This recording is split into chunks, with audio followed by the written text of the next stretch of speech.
اختاروا الست دي وارجوكم خلوكم قدها بان انتوا ما تجرحوهاش ولا تهنوها ولا تسيبوها ولا تغزلوها. السلام عليكم. ابني قال لي لما ابقى في سن الجواز، يعني بعد كام سنه كده، يعني بناء على ايه اختار زوجتي؟ اختارها ازاي ست كده تبقى واقفه جنبي ودايما كده سنداني في كل شيء؟ قعدت افكر كتير قوي. قلت له بص، هو في واحده بس لو عثرت عليها وكانت في طريقك، يا هتخليك سعيد طول العمر يا هتخليك تعيس طول العمر. عارفين ليه؟ علشان الست دي اللي هي بتبقى دايما متحملة المسؤولية، اللي دايما قراراتها من دماغها، الست الجدعة، الست اللي دايما طلباتها قليلة، ولو طلبت طلب واتخذلت بتبقى مشكلة، لأنها لا يمكن هتطلب منك تاني.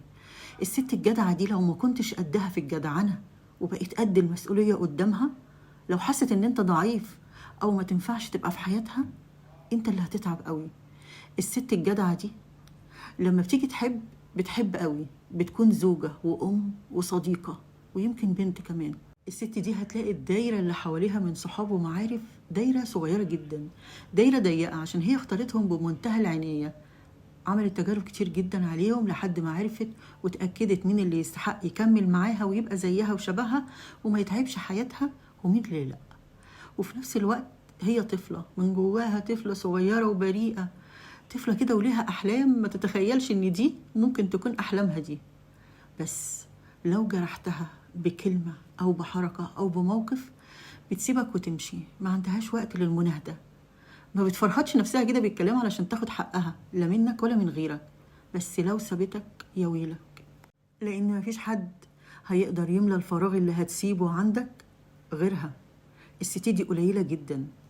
الست دي أنا عايزة أقولك إنها لما بيطلب منها أي حاجة وتقدر عليها بتعملها على أكمل وجه، ما بتأثرش فيها أبدا، لا بتبخل بوقت ولا بمجهود ولا بفلوس ولا بجدعنة ولا بأي حاجة. بتقف جنبك وبتكون صاحبها بجد، تقف جنبك بكل ما تملك، على حساب نفسها، على حساب نفسها كتير قوي، وعلى حساب عمرها وعلى حساب حياتها. الست دي أم في العطاء، وزوجة، وحبيبة في المشاعر، وبنت في الخوف على أبوها. الست دي حاجة جميلة قوي، حاجة كده. كلنا كأمهات عندنا أولاد ممكن يكونوا على وش جواز أو في المستقبل، نتمنى تكون معاكم، بس زي ما قلت لك خايفة.